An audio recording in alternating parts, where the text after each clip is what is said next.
everyone, and welcome to the session. The Counseling Department and Psychology students of ISC are proud to organize this event to spread mental health awareness. World Mental Health Day is observed on 10th October every year with the overall objective of raising awareness of mental health issues around the world and mobilizing efforts in support of mental health. This year, we celebrate it with the theme Mental Health in an Unequal World. Let's begin the session with the prayer. I invite Miss Maria for the prayer. Prayer.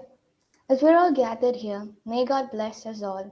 Give us light and strength to know your will, to make it our own, and to live it in our lives. Guide us by your wisdom, support us by your power. For you are God, sharing the glory. You desire justice for all, enable us to uphold the rights of others. Do not allow us to be misled by ignorance or corrupt by fear or favor.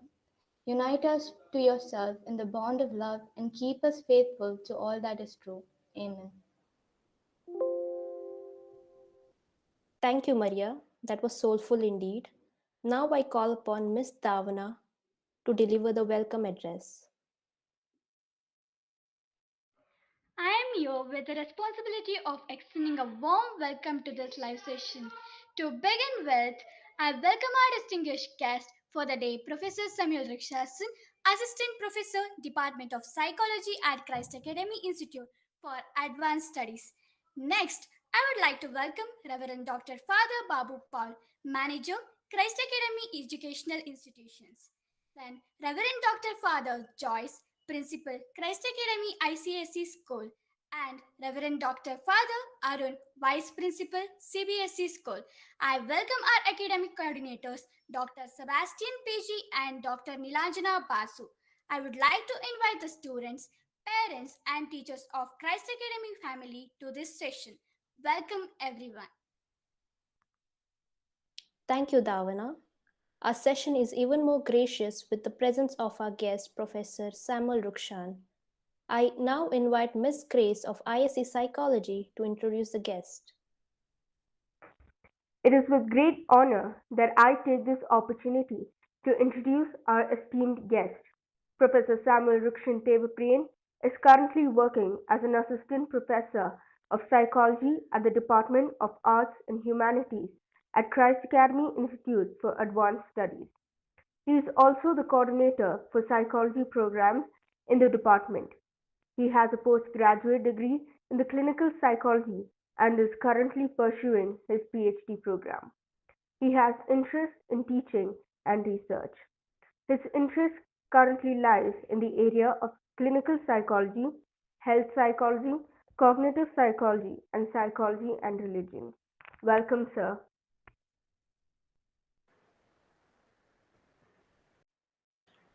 Thank you so much for the introduction. So I'm really thankful for the management of Christ Academy for giving me an opportunity to address the students of Christ Academy School, junior college, as well as to the teachers and the parents. So let me start with presenting the screen as we start with the presentation. Though I know it's a very large gathering of different age groups and different experiences, I'll try to keep my presentation as simple as possible so it's beneficial for everyone. So just a minute.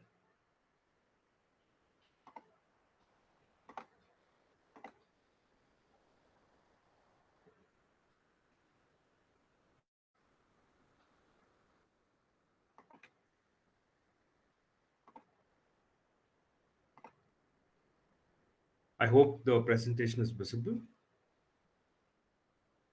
Yes, sir. Yes, sir. Yeah, right. So every year on the 10th of October, we celebrate the World Mental Health Day.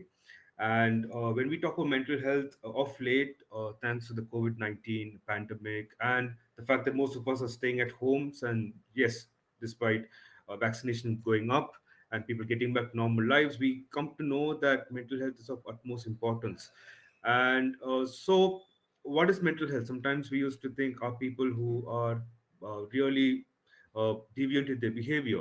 Are they the ones who really have a problem? Or is it common to everybody who might be facing it on a day to day basis? So before we start with what mental health is, I just wanted to ask, or rather ask you to think about how our lives have been over the past 2 years, especially during the times of COVID pandemic. We know that suddenly we were staying back at homes. We were unable to meet people.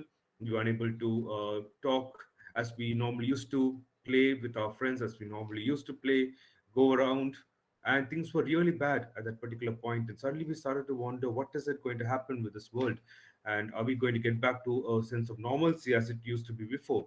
And so people started to worry. People started to get anxious about of how our life is going to be as the days progressed. And then came the topic of mental health, wherein people started to observe, yes, there's something that's beyond our physical illness. Yes, a physical illness can have a cure by going to a doctor and getting some prescriptions as part of the diagnosis. But what about mental health? What about the loneliness that people face? What about the issues that they go through in life?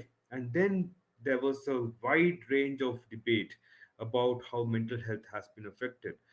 And despite the fact that most of the people, especially the working population, getting back to work, one major area that was of great concern was with the students, because the schools were shut for almost a year and a half, and we were all getting into online classes.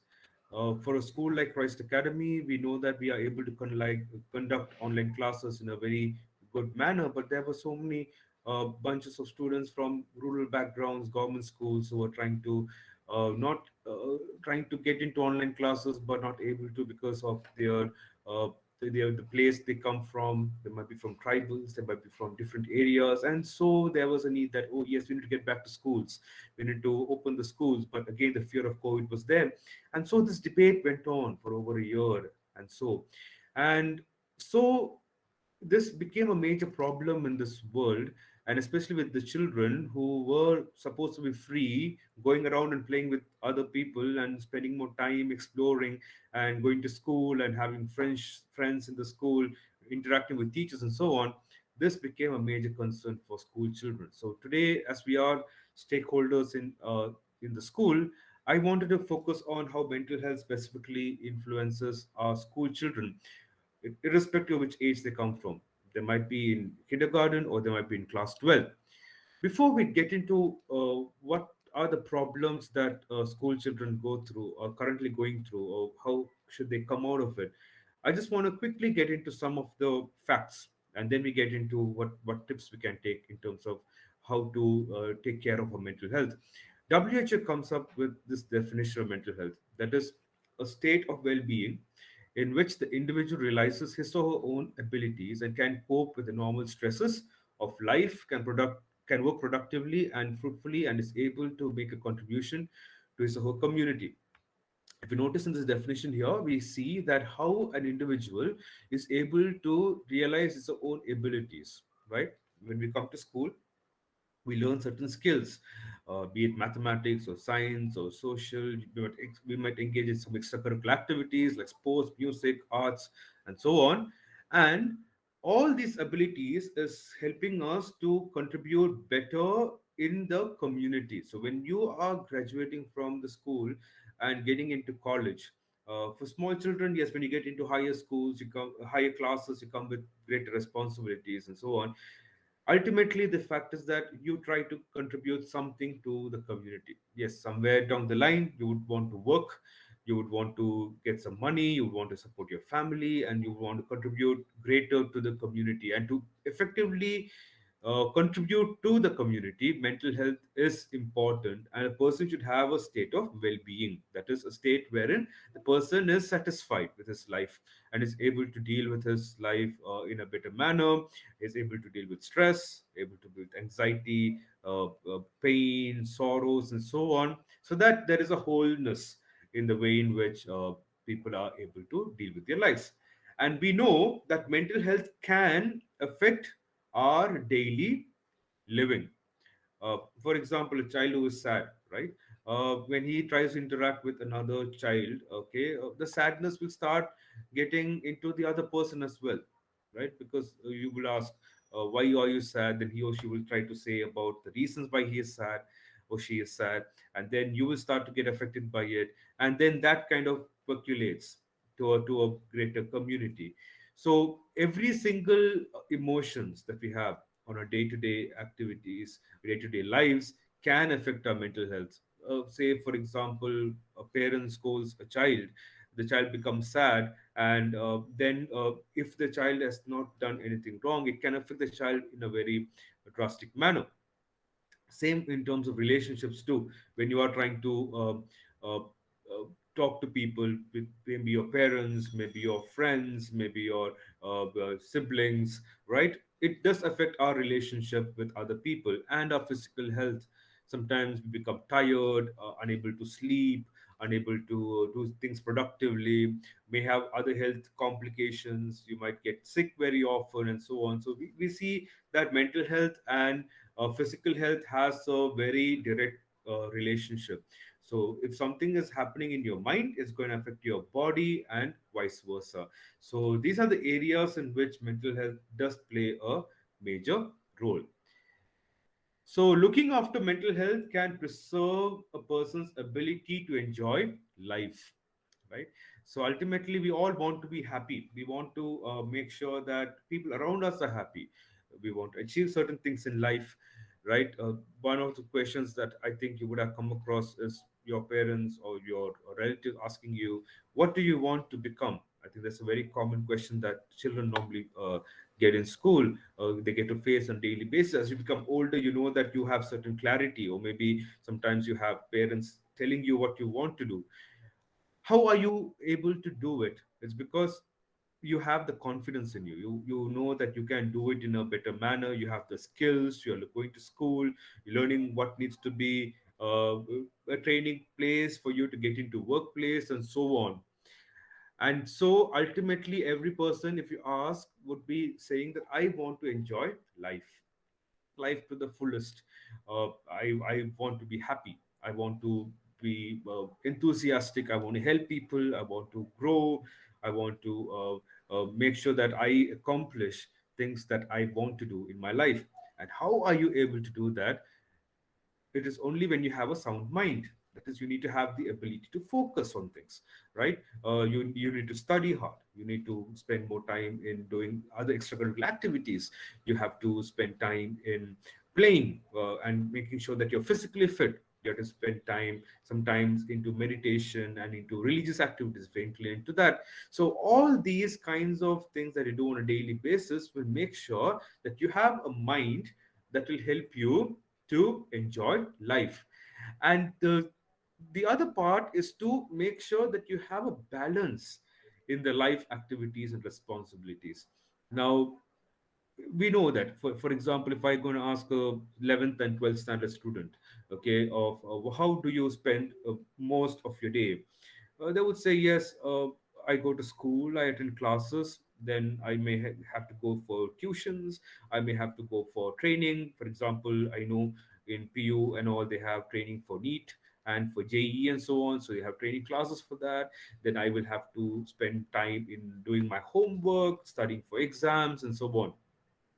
So on a daily basis, you do a lot of activities, and you also would have certain house responsibilities too. Maybe taking care of the older ones at home, or maybe taking care of your siblings, doing gardening, and so on. So all these things, if you are going to do on a daily basis for a longer period of time, how would you be able to do in a very enthusiastic manner without feeling stressed or depressed, and so on? So one major thing is to balance between what is required of you at the school, and what your parents expect you to do, and what is that you want to do. All these needs to be balanced out. I know of the time when I was a student, we used to wake up in the morning and study for exams. And we used to wonder, when will these exams come, and when will I be able to go to college and maybe enjoy life, and so on. But we know that as we get into bigger classes, as we become older, and if you also look into your parents, responsibilities keeps increasing, right? And when there is more responsibilities, there are more possibilities of people to have stress, maybe feel depressed, maybe feel sad, and so on. So it is also a very important aspect when it comes to mental health. That is to ensure that you have balance in various life activities. I know of a lot of students who try to have a timetable, what they need to do throughout the day. So they make sure that they follow the timetable so that they're able to do maximum. There are also the other side. I have seen students who are sometimes less focused. They try to spend more time in playing and in other external activities, and spend lesser time in maybe studying or focusing on the future and so on. So when you have imbalances in the responsibilities, it is going to result in major problems. I think your parents would have spoken to you about it, your teachers would have spoken to you about it, about how to really make sure that you achieve your goals by managing your time, and to fix your goals and try to reach those goals. Especially the older children would be able to understand. Sometimes the smaller children who I'm watching today might be thinking, why do I need to do homeworks? Why do I need to do tests? Why is it important? As we know that these are very important in the school life. You need to be assessed. You need to know where you stand, and when you compare yourself with other people, where do you stand? And as you become older, we know that all these achievements are of more good.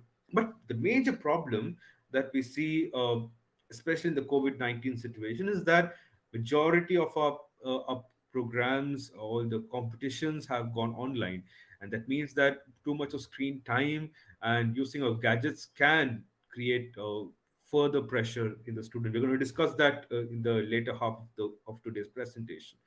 So one of the major thing is the life activities, so responsibilities and resilience. Now you might be wondering what resilience is. Resilience is nothing but your ability to bounce back from a stressful day, okay, or an activity, and how much you're able to bounce back. There are two types of people. When they go through stress, one side, they will just get bogged down by stress. They're unable to come out. They become sad. They become tired. They become depressed. Okay, and they're not able to get back to normalcy. On the other side, we have people who are uh, able to come back to their normal life because they have a good support system. Maybe they have a good family, good friends, okay, or they have certain determinations in life. So resilience is something that is very, very important for us to have. So people who are resilient are able to balance their life out and are able to live better. Now, all different problems like stress, depression, anxiety, all these can affect mental health and can disrupt a person's routine. So, when I'm sad uh, and crying and unable to get back to normalcy, it is going to affect so many things. For example, I might have planned to study on a particular time, but I'm not able to because so much of thoughts are coming to me. I'm feeling lonely. I want to talk to people, but I have no one to speak to. I really don't know who really cares for me. All these can affect a person's routine. And so I'm going to talk in the second half about how to deal with these things in a small and a simple manner. Right. So, as one of the student told this year, we see the title or rather theme of Mental Health Day is Mental Health in an Unequal World. Right. Why is this title very important? I gave an example a few minutes back about online classes. Yes, we are blessed to have online classes happening, and we are able to still continue with our normal curriculum. But there are so many students from a rather normal background unable to attend online classes because they don't have phone gadgets, or they may not have internet access. They might be staying in some rural places far distant from the city, where phone connectivity might be very low, right? And so they feel that perhaps it's better for us to open schools, and so that there is that we are able to get back, talk to teachers, learn our lessons, and so on. In certain places in government schools, children who come to school because they get a midday meal, because otherwise they don't get food to eat. So many children have got into starvation, malnutrition, and so on. And on the other hand, even the older children might know that many of the children might have been ended up in child labor and child marriages and so on. So mental health, if you look into currently, is seen to be like a privilege to the people who are educated, people who are having awareness. But mental health is something that's very common across the globe, irrespective of where they come from. They might come from a very well-to-do background in a city, or they might be in the rural, uh, and they are unable to get access to it. So that is the theme that we have to look into in the current COVID-19 scenario, which we are almost having for the past 1.5 years. How has mental health turned out to be for people? Everybody have access to going to a counselor, going to a hospital for checking on their mental health? No, right? So that is what we have to really think about in this particular World Mental Health Day, in this particular year, especially when there is a pandemic that has been engulfing this world. And recently, I think you would have read in the newspaper that in China the case of COVID has increased again. And so, again, there is a kind of a sense of panic as to what could happen. So, we don't know. We really need to hope that things become much better in the days to come. There was this particular study, okay, by Lancet in 2021, and they wanted to find out a survey among children, okay, and they wanted to know how do children generally looked into during the whole pandemic, and what was the disruption of mental health that they had. And that it was a very long study, but I just wanted to quickly touch upon the major areas that children faced difficulties in. The first question that was asked in this particular study was what has been the most stressful, if anything, for you during the COVID-19 overall. And we will look into the responses of what all students and high school students had to say. Having trouble focusing on studies or work. 27% of the high school students said yes, they do face trouble in focusing on work. 42% of the students said that they feel disconnected from their friends and loved ones. And 10% felt around feeling unhappy in my living space, that is, where they are living, maybe at homes, they are feeling very unhappy. Around 9% said that they are finding joy by coping with the pandemic. That means if they feel that they are finding joy, it's only 9%. 91% of the students felt that they are not finding happiness while they are in the rooms, in their homes during this pandemic season. So they felt that they are not facing uh, the happiness that they used to have before the COVID-19. Having your basic needs met, 3% of them said that they don't get the basic needs met. So, like food, housing, job, financial security, and so on. Mental health service was very close to around 3%. And only 3% said that they do not face any stress at all. So, you know how much the children have been affected during the whole COVID-19 pandemic situation. And what were the difficult problems, okay, that were challenging for them during COVID-19? 68% of high school students said that to maintain a routine was very challenging. 62% said that to get enough physical activity was challenging. 55% said staying connected with others was challenging. Eating well, 50%. Getting enough sleep, 48% said it was challenging. Managing new social media intake, around 40% said it was challenging.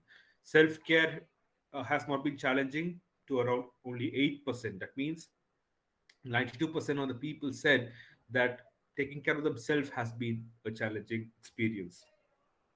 Then there was also another problem in terms of how they felt staying at home, okay, with regard to the current living space. So the problems they had was staying focused on school despite distractions. 71% said they were able to. Navigating small annoyance inconveniences, 46% of the students said they were able to. Arguing, avoiding arguments or negativity, 44%. Finding privacy, quiet space, 36%, feeling heard and understood by others, 30%, balancing personal and social time, 28%, and none of the above have been challenging, around 7%. So we could see that there has not been a very good thought with regard to staying at home, because we know at some point a few months back we would have our parents working from home, we would have had our siblings who might have been working from home or studying. You might also be in a space and say you have just a 2 bhk, and how many of you would be able to sit in the room and do their own work, and they might work at different timings. So it caused a lot of inconvenience to people who are working, and also it also created a lot of pressure. Say that earlier times when you used to come to school, you don't need to have a laptop, but now you all need to have a laptop or a phone gadget to attend classes. So in certain places you have to invest more and kind of create a lot of mental health issues. Some of the parents might have lost jobs or might have gone through pay cuts and might have gone through other financial difficulties. And children do normally look into, they observe what is happening with their parents, and it can also affect them in a very negative manner. So all these were considered to be problematic with the children, and it required to be looked into and try to understand how to deal with these issues in a better manner. And another one is, whom did they have most interaction with?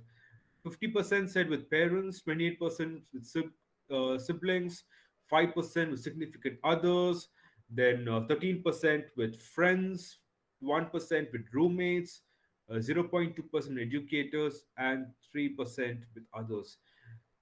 Yes, it was a concern too, right? When we are in a class and we're able to see say 40 odd students, we're able to understand their non-verbal cues.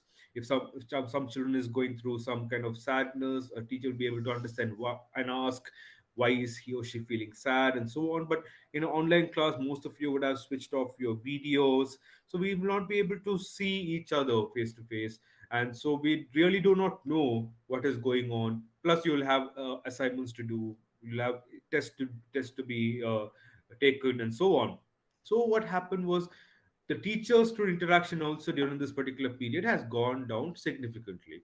Yes, the parents students interaction actually was high, because parents were also mostly staying at home, so they were able to understand what possibly the children might have been going through. Now, moving forward, we need to understand that there are certain things we see as problems with mental health, and this is increased during the COVID-19 pandemic. One major thing is anger, right?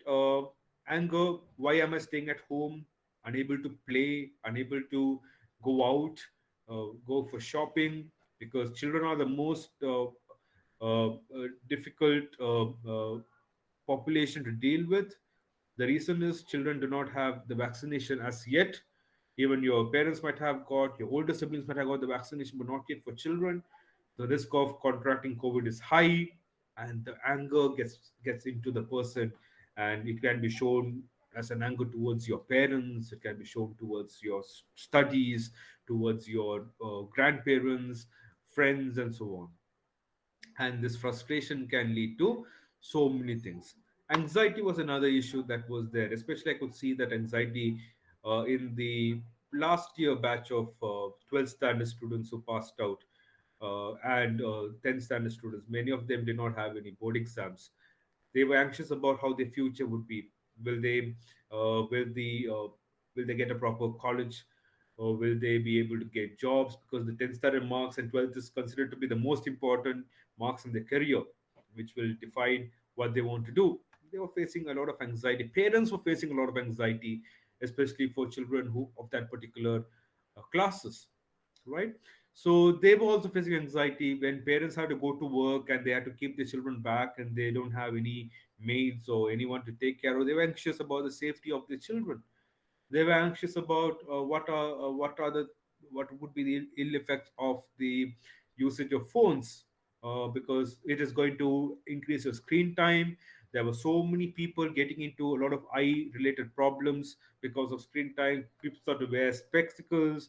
People started to get into online gaming, so parents were anxious about what if my child gets addicted to it, and how do we deal with it. So anxiety was increasing for parents as well. Anxiety was increasing for teachers too, right? Teachers of small classes, they used to wonder, will my student be able to learn the basics of English, basic of mathematics? Will they be able to understand the concepts well? When we are in class, you're able to talk and see how the child is performing, but in online mode it's very difficult. Anxiety was another major mental health issue that was there during this particular period. I can keep on giving examples, but a shortage of time, I'm not going to go into more, but I think it's understood, right? Anxiety is another area. Frustration, right? Frustrated with regard to life, right? uh, when I used to be a kid, we used to go and play outside, spend a lot of times in games and so on. But now also we could see it was slowly emerging, right? Many of the children were not getting into play as it used to be earlier, and thanks to COVID-19, with the amount of time you spend in the phones and laptops and WhatsApp and so on, frust- there has been an innate frustration that has been emerging, because you try to deviate by not going outside, by spending time inside, and then you engage in these activities, and in the end of the day, are you really happy doing these things? Maybe for some, but for many it ended up being a very major issue. Frustration was there. Sadness, inability to talk to your friends was creating problems, right?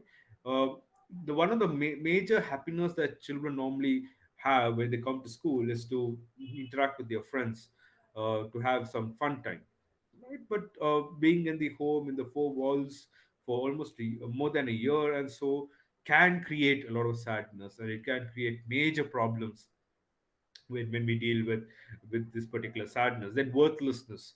Am I worthy? Sometimes you will forget the skills that you have already learned. Sometimes you'll think, will I be able to go back to school?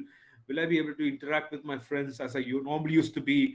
Will that create more sadness within me? Or will my friends tease me? Some of you might have increased your weight by eating a lot of food. So will people really start teasing me, bullying me?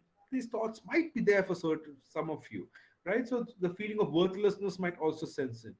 Hyperactivity inside the home. Some of the children are not able to play. They will start moving around the places. It disturb the parents who might be also working from home, and it can cause major concern. Hyperactivity, the attention deficits, unable to sit and listen. If I have to ask a question, I know I will not get the answers.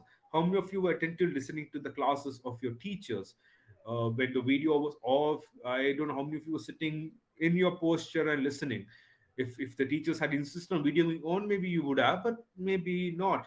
Right? Attention deficit. When you get back to school and sitting 40-45 minute session is going to be even more difficult, because you're used to attending to classes from your bed, moving around and so on. So attention deficit is another major problem.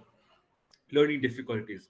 I mentioned previously too that learning difficulty is going to be a major concern. Why? Because a lot of small children who are supposed to learn the concepts and skills at that particular age, because they're going into the online class, may not have learned it in a better manner. And so studies have shown, and it also came in the newspaper reports recently as well, that when the primary schools were opened, a lot of teachers felt that the children had lost the skills of certain subjects. So learning difficulties were also predominantly there. And one major area is problematic internet use.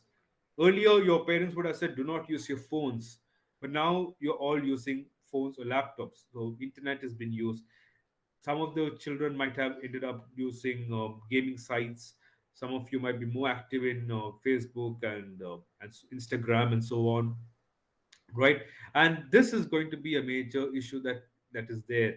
And today also the newspaper in Nimhans, they found out that a lot of adolescents, especially the age of 13 and above, have been using internet to a great extent that they are unable to live a life without the internet, and they're getting into anxiety, frustration, sadness, and so on if they are being devoid of internet use. So this is a major issue that needs to be dealt with. So finally, I just want to touch upon this, and I have a small video to show you. Yes, we are in a different world, a world that is completely based on social distancing, a world that is isolated yet connected, right?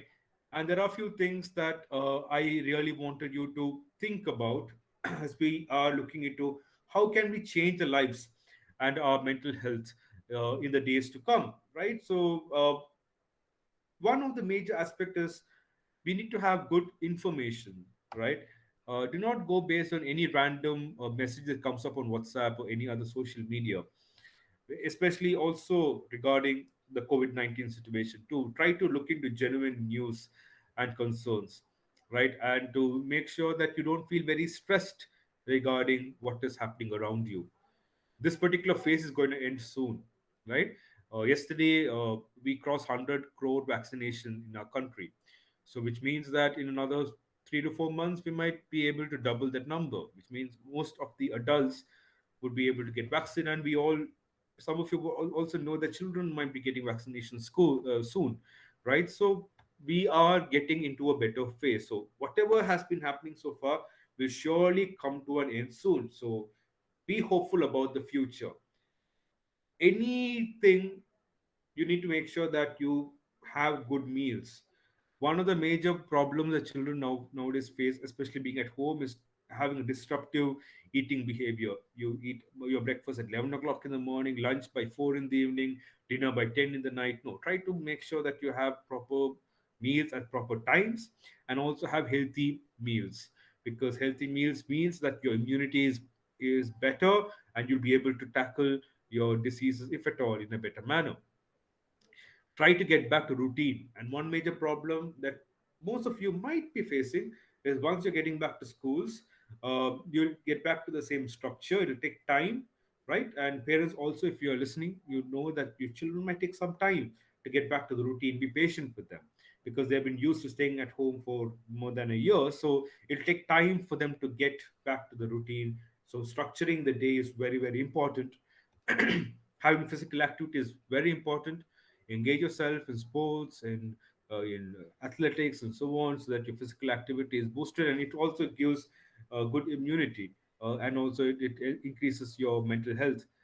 Pick up a hobby, learn new skills. We know that there are so many opportunities available to us even in the online mode. Please learn a new skills and pick up a hobby that is very, very helpful for you, because when you are engaging yourself in an activity, you get distracted, and all the different problems or thoughts that might come to you might completely go off. Talk to your parents, elders, and teachers.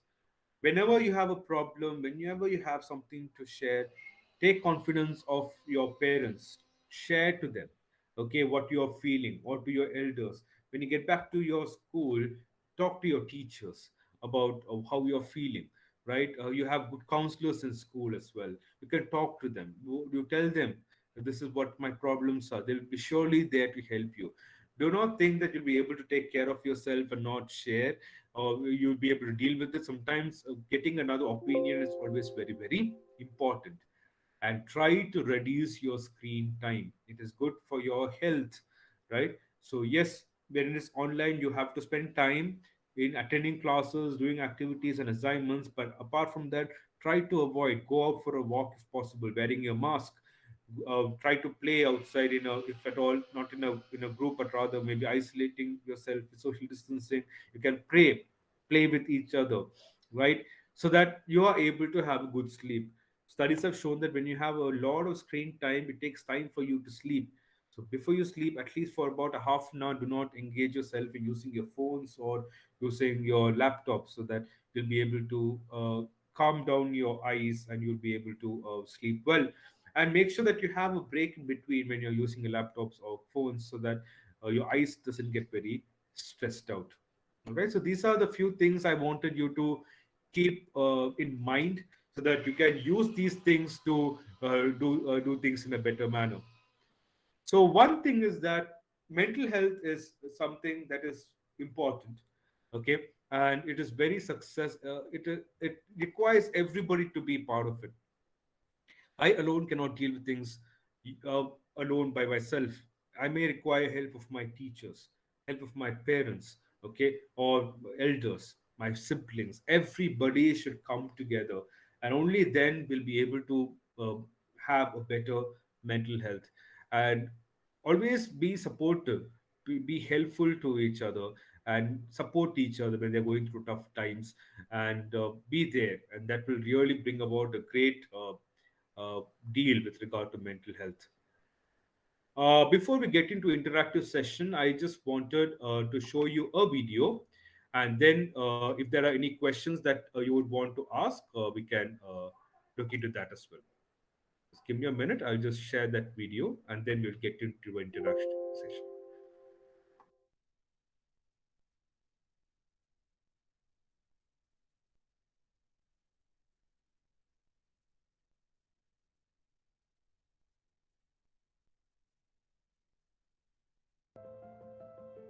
You know better than anyone how your child's life has been impacted by COVID 19.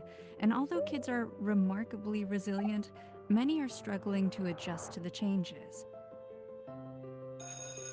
This is only natural. The routines that once gave them a sense of control have been erased. Their classrooms have become computer screens, their friendships put on pause. It's understandable they might feel irritable, frustrated, or sad sometimes. Loneliness, confusion, and anxiety are also common. But as a parent, how do you know if your child's emotions are a normal reaction to an abnormal situation? Or if what you're seeing are signs of more significant mental health challenges? At the Society of Clinical Child and Adolescent Psychology, we have tips and resources to help you identify and address your child's mental health needs, including free, confidential mental health assessments and information about how to find professional help. If you're concerned your child is experiencing severe sadness, anger, or maybe even depression, ask yourself these questions. Is your child no longer interested in doing things they once enjoyed? Have their eating and sleeping habits changed? Are they having trouble finishing tasks they used to find easy? Have they talked about wishing they were no longer alive? Changes such as these could be signs your child needs help from an adolescent mental health professional. During the coronavirus pandemic, many mental health professionals are offering online support. This means safe, convenient treatment options are available regardless of where you live. For more information about the symptoms of childhood depression,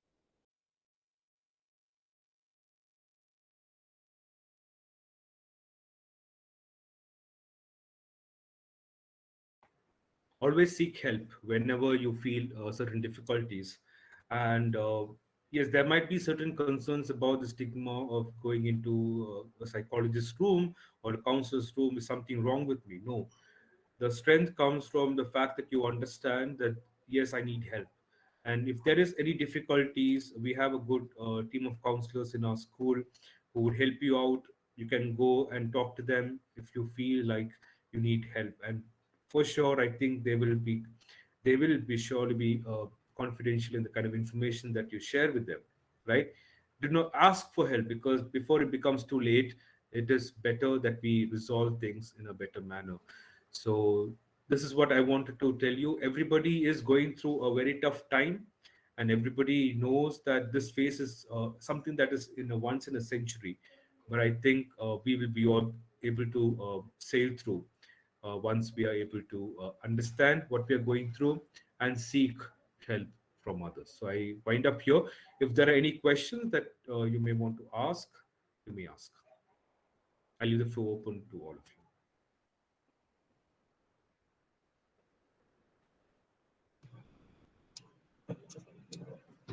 Hi, I'm Krishna Naya. I'm from 9th A of ICSE. I hope I'm visible. Yes, yes. Okay, so you had mentioned that when we face some issues personally, we should ask for help, right, sir? Yes.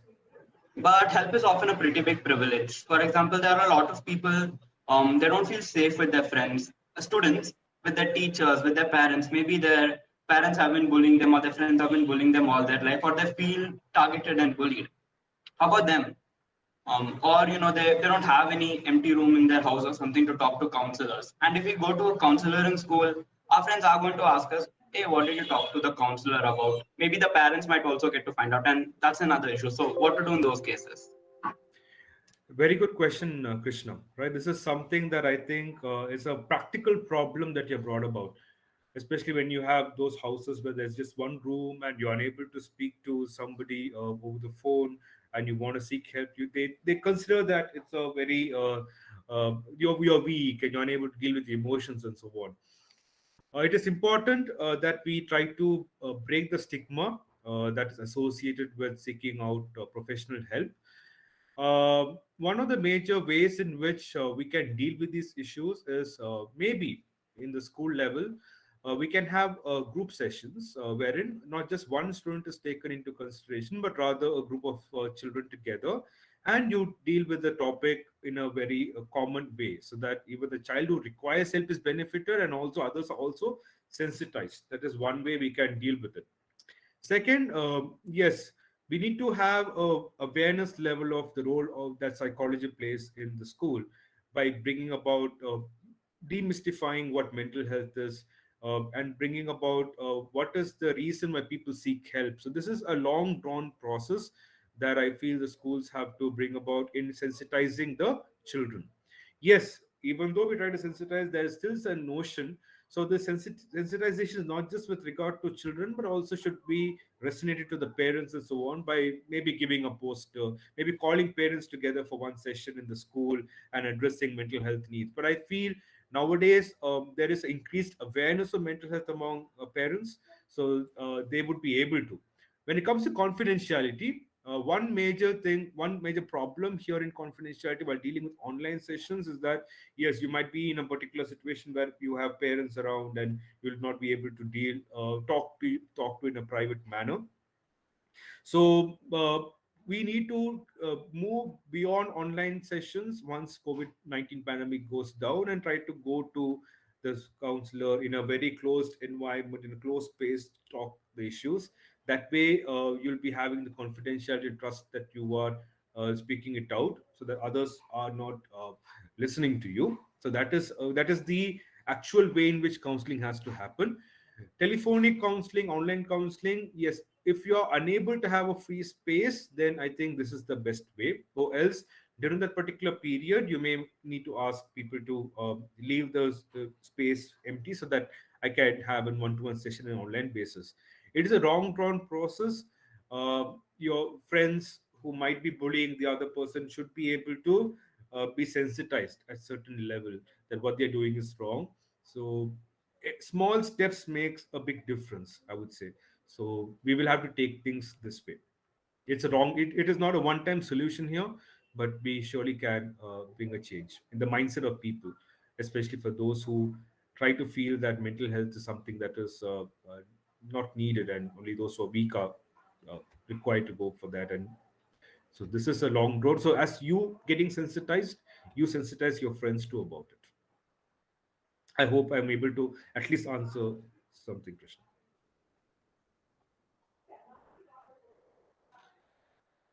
Any other question? Yes, sir. This is Srishti from 90 ICSC. Yes. Sir, so my question is that it's a usual tendency that parents have a very high expectations from their children. So it actually adds to the pressure on the students. So how do they overcome this pressure of expectation? It is very normal that parents have very high expectations. Even my parents used to have high expectations about myself. But expectations are good, but it should not be to an extent where it pressurizes the students to not able to perform well. One of the major problem expectations when you compare each child with the other child and see how they are performing. Every child is unique. Every child is unique in their own ways. They have their own skill sets. Some of them are good at academics, some of them are good at music and sports and so on. I would say that yes, marks are important, no doubt. You need to perform well, right? But that is not the only criteria that will help you to become successful in life. But yes, at the 10th standard level, in the 12th standard level, marks are important. That's how our society is made up with. But will that expectations create stress? That's something that parents also need to understand. So try to understand what is the issues that your board is having, Okay, and try to make sure that your ward is having a proper balanced way of dealing with their studies as well as with their other extracurricular activities, so that they are able to deal with things better. Yes, some of you might be planning to get into professional courses, so the competition is high. So make sure that whether you are performing in the elite, in the top, or in the average, you are what you are. Acceptance of that is very, very important. So parents do desire their children to do better, and so they pressurize in a good intention. But parents should also understand that, see for signs if they are getting too stressed about things, it's okay for them to take a few break here and there and then get back. It will be able to study the concepts also better, and also try to understand what is that your children want to do at this particular period. They might have different ideas. Ultimately they will have to get into a particular stream, so try to mold them in a way that they are able to choose what they want to, and also see what the market demands to, so that they don't take a very hasty decision and then at later point regret. But I feel that it is important to be a little bit smoother with the children, especially in the current situation when children are mostly at home. They are going through anxiety and they're going through frustration. So it's okay for them to take it a little bit slowly. Yeah.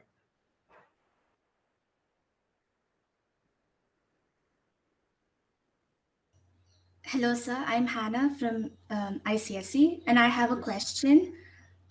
May I know how mental health differs between introverts and extroverts?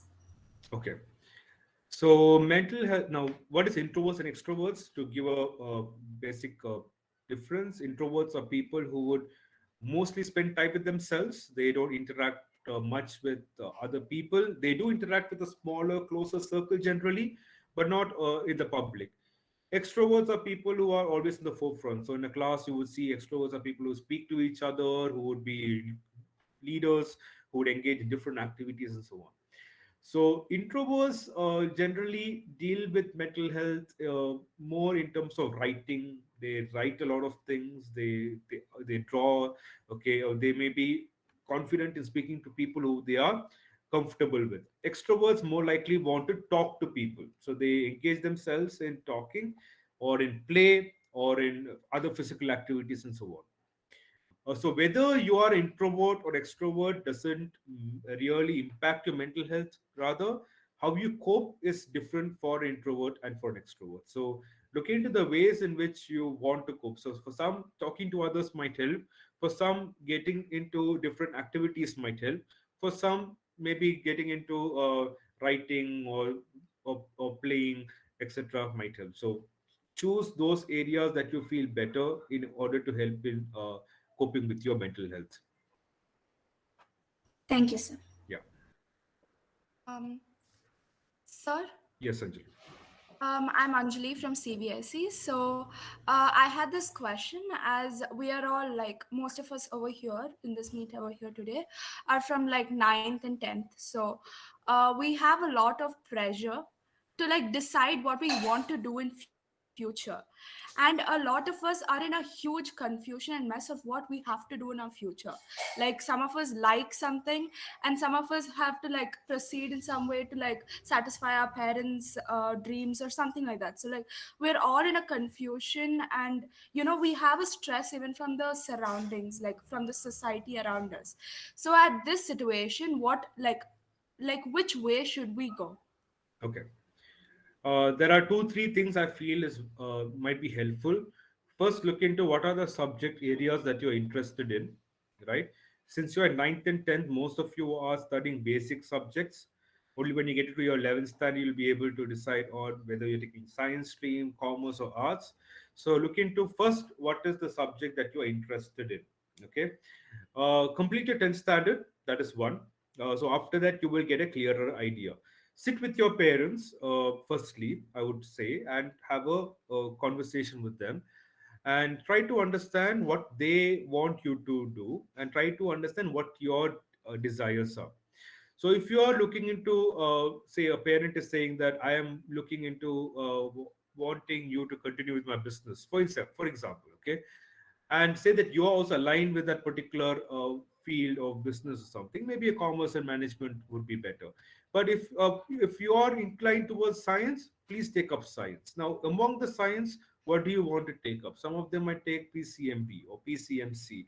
Some of them might take a combination of psychology with the other science, right? So it is important, firstly, when you are looking for a course, look into your interest. Second, look into the market value of the particular course that you want to take up. So if you're looking into PCMB, PCMC, what is the kind of jobs that you will get into? If you're getting into commerce, what are the kind of job you're getting into? Arts and humanities, what would be the kind of job you're getting into? Because your 11th standard becomes your base.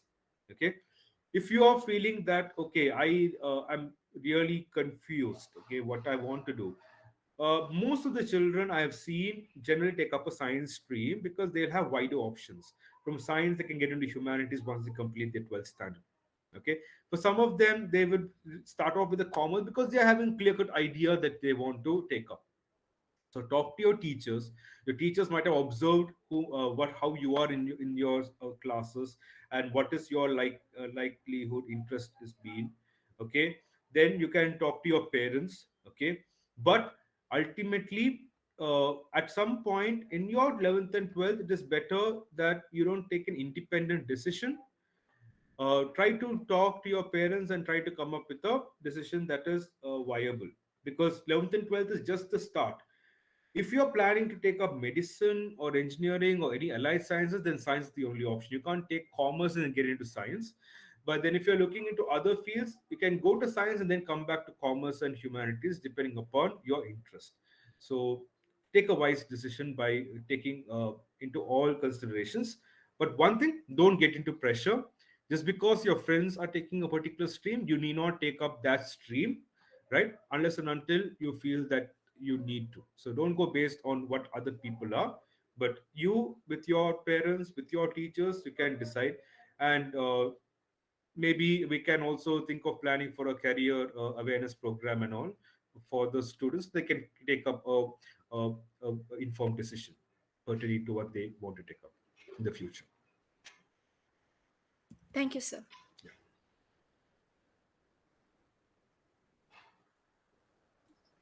Yeah. Hello, sir. Yes, Latika. And all the teachers and friends, good morning.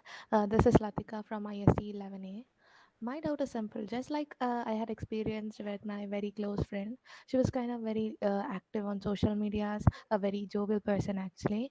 She also appeared as if she was a very social person in the community.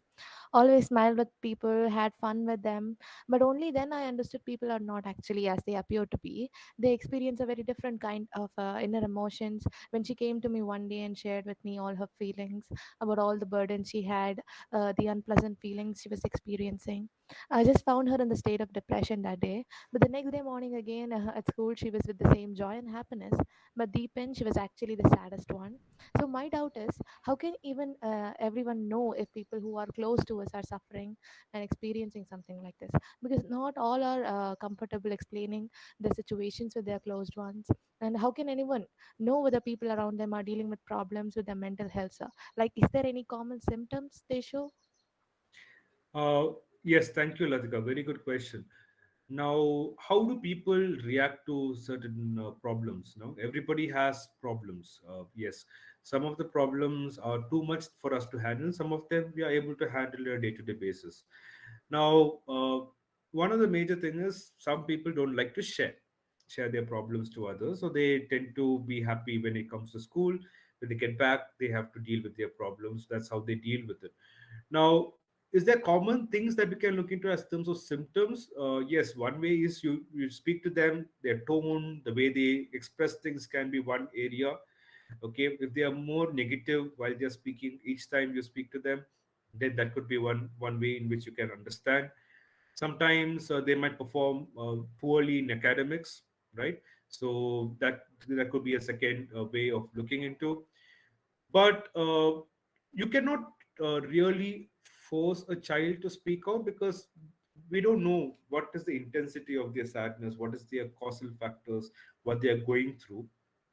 What is more important, I feel, is than going into understanding what problems they're going through, try to be a good friend to the person. right? And maybe at some point he or she would be able to share what he or she is feeling. Again, it is up to the person to share, because do we have a solution to that? We may not have, but a friend who is always there maybe can give a comfort to that particular girl. So that is one thing that I want you to remember. Second, generally mental health is something that is not discussed in the forefront. Because it is not discussed in the forefront, we really don't know, right? So unless a person speaks out, we will not be able to know. But in the behavior, if you see some kind of a deviancy from the normal, then it is important that you be there, because there might be some signs of depression coming up, some signs where the person is seeking for help but doesn't know how to ask. So more the close you are, better it is. And if you are not able to deal with it, please ensure that you talk to your teachers or to the counselor so that he or she gets help, because sadness can be a problem of mental health or can be just general sadness, so it's very difficult. uh, but yes, if the person is able to cope up with the problem, then fine. But if the person is requiring help, then please suggest help for the person if he or she is willing to. Yeah, okay, sir. Thank you.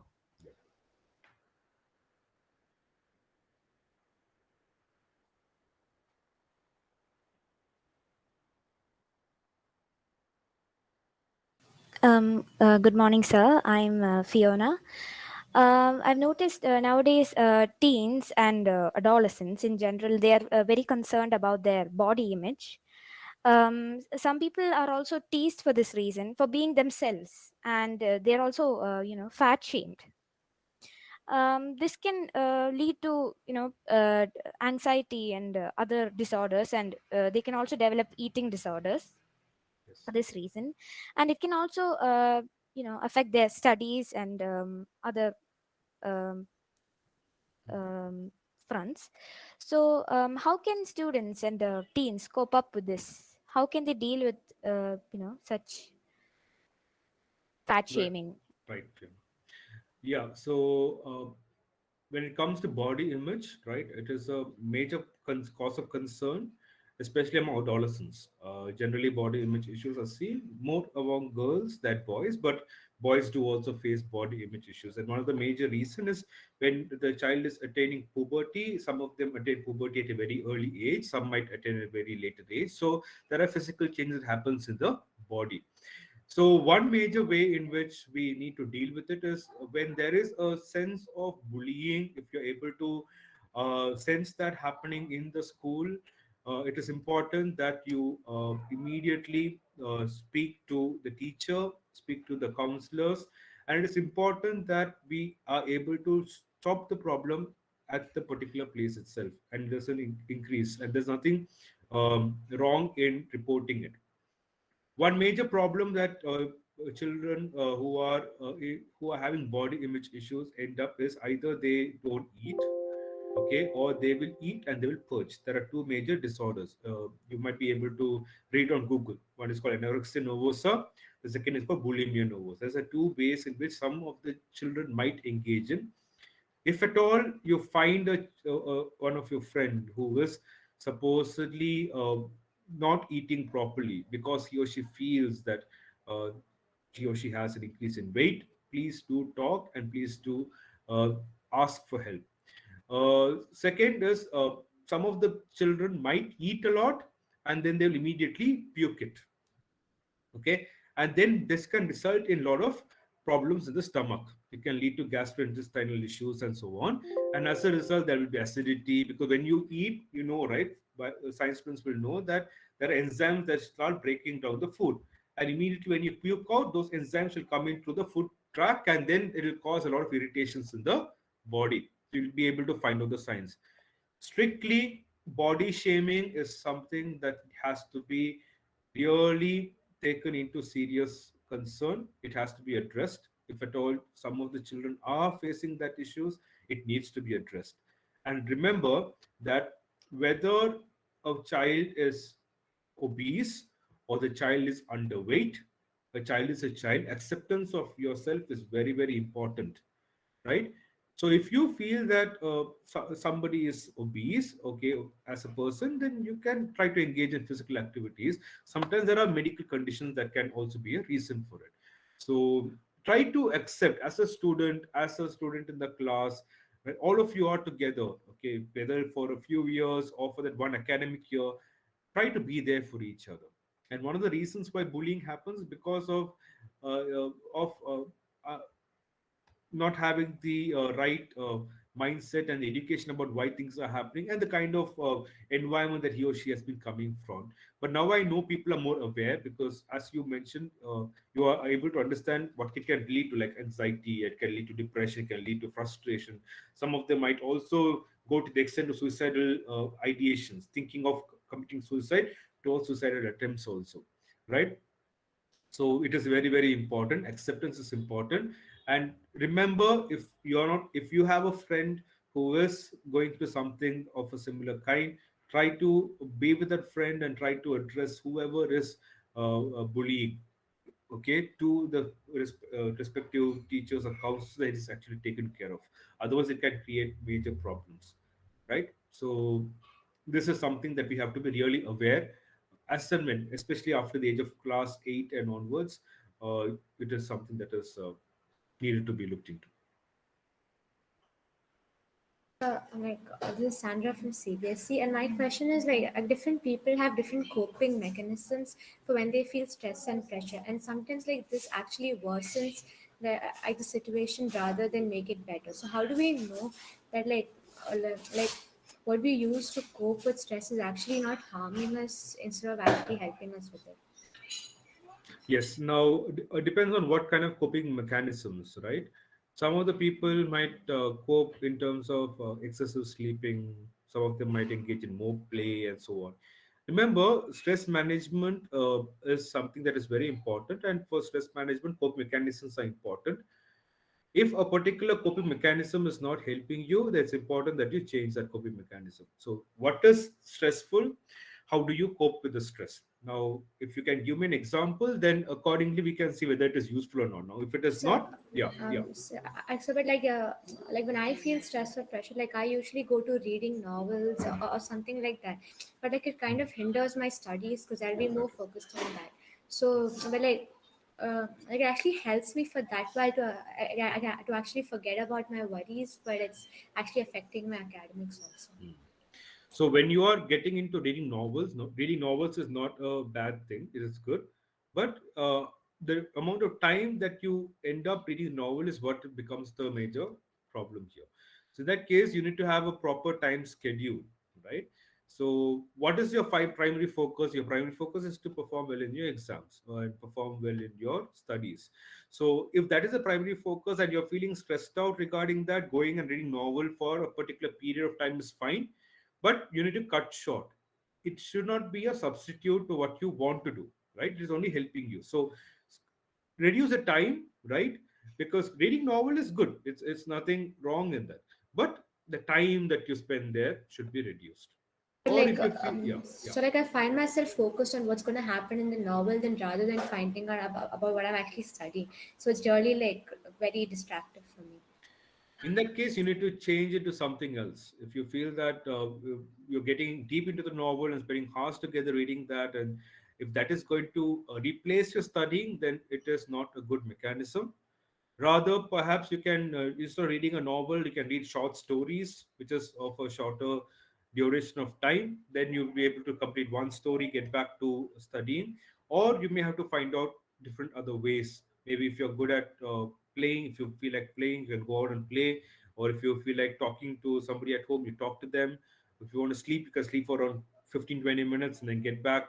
So try to change, because what you do as a cope mechanism should not be replacement to what you have to do initially. So try to see what other interests that you have, and accordingly you can shift. So one day you can read the novel, one day you can do something else, so that it doesn't become too much for you. Yes, sir. Thank you, sir. Yeah.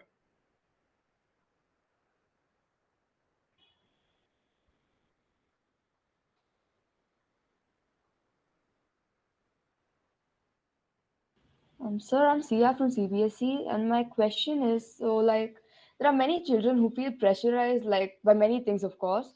So like when they really think about it, they feel the problems are not big enough to like seek help for it.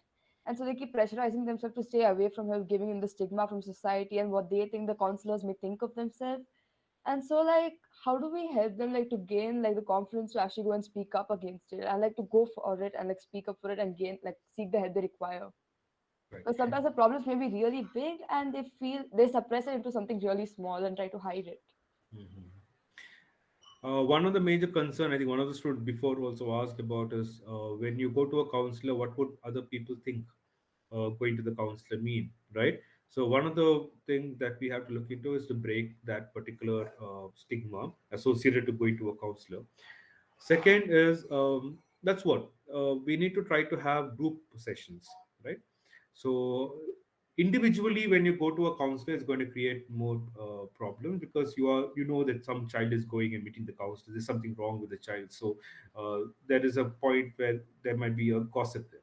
So when you have a group sessions, taking general sessions, you have 10, 15 people together, and then you're dealing with certain topics. Some of the topics might be relevant to the problem that this particular girl or child is facing. So in that case, right, the child may be able to open up. The second one, what happens here is confidentiality. Will my problem that I share to the counselor be shared to everybody else? What if other people come to know? Remember, counselors keep their things to themselves. They don't share it to everybody. Okay, they ask because they want to know what is going wrong with you, right? What is happening with you. It's not that they're going to gossip with other people. So that confidentiality, I think we have very trained counselors in our school. They will keep that confidentiality to the utmost care, so you can go and seek help. If you feel that you are not wanting to go to a counselor in school, then you can think of going to a counselor outside, maybe uh, to uh, to some other sources, because sometimes you feel that maybe others will know that I'm going and meeting a counselor and so on. But yes, these, so understand what is the fear, why is the child not able to go and speak out. If the child feels that confidentiality and a known person is a problem, you can go to somebody who is completely unknown and then speak out. Or if the child is able to deal with the problem, well and good. Otherwise, bring it to the notice of the teacher in a very private manner. Do not speak it in the class. Say to your class teacher that I can see this particular child is having certain problem in a confidential manner, in a private manner, so that the teacher can take it up. Because what you feel might be a problem may not be actually a problem. So the person who's older will be able to better understand whether the child is actually going through a problem or not. But I'm very happy that you do have the concern for your friend. So in a way that, so you have the awareness, maybe the child doesn't have. So we need to bridge those gaps. Thank you, sir. Yeah.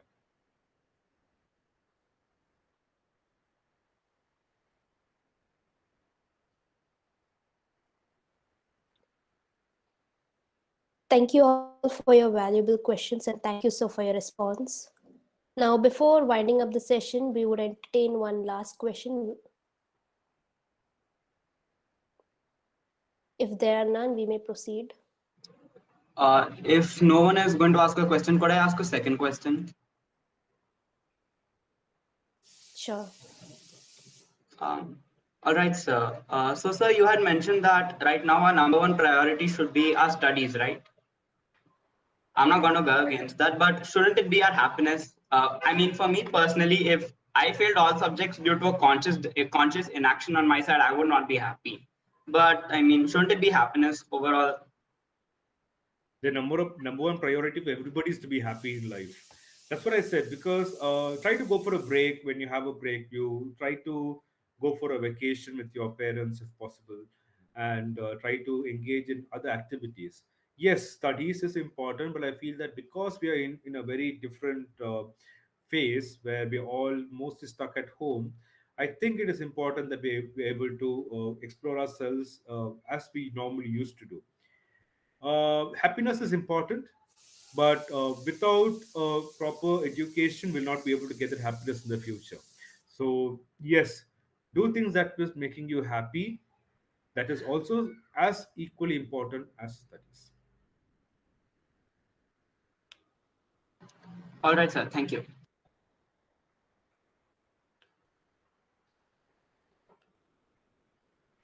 Thank you, sir. Thank you, everyone.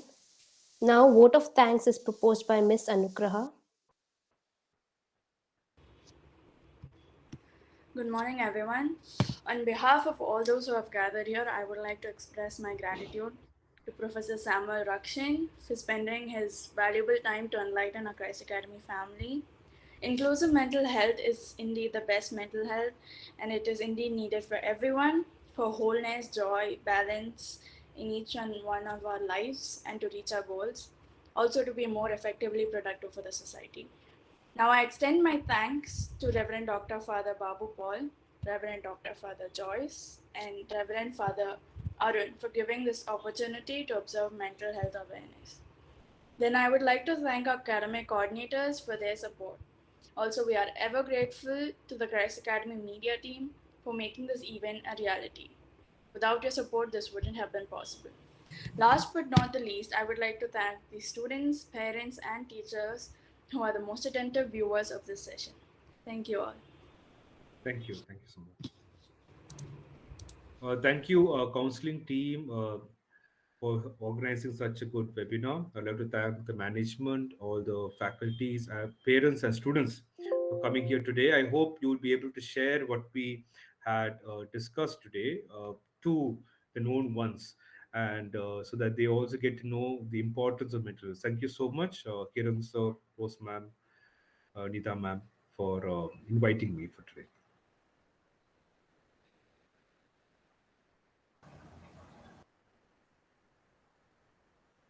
Thank you, sir. Now we will wind up the session with the school anthem. Thank you all for your participation. Stay healthy, stay happy. Happy mental health to you all.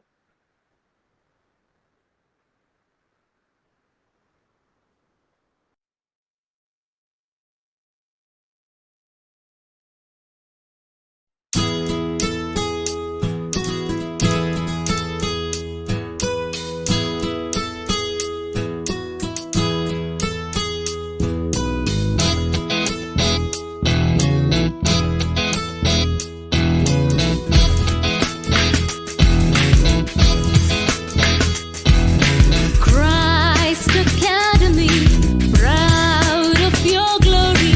May you prosper eternally. Christ Academy, Christ Academy, proud of your glory. May you prosper eternally. Christ Academy, it's a place so close to hearts. It's a place where our day starts. It's a place we move in harmony. Christ Academy, Christ Academy, Christ Academy. It's a place we move in harmony. Christ Academy, Christ Academy, Christ Academy.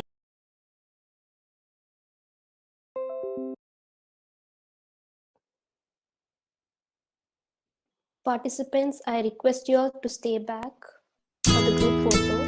Please switch on your camera.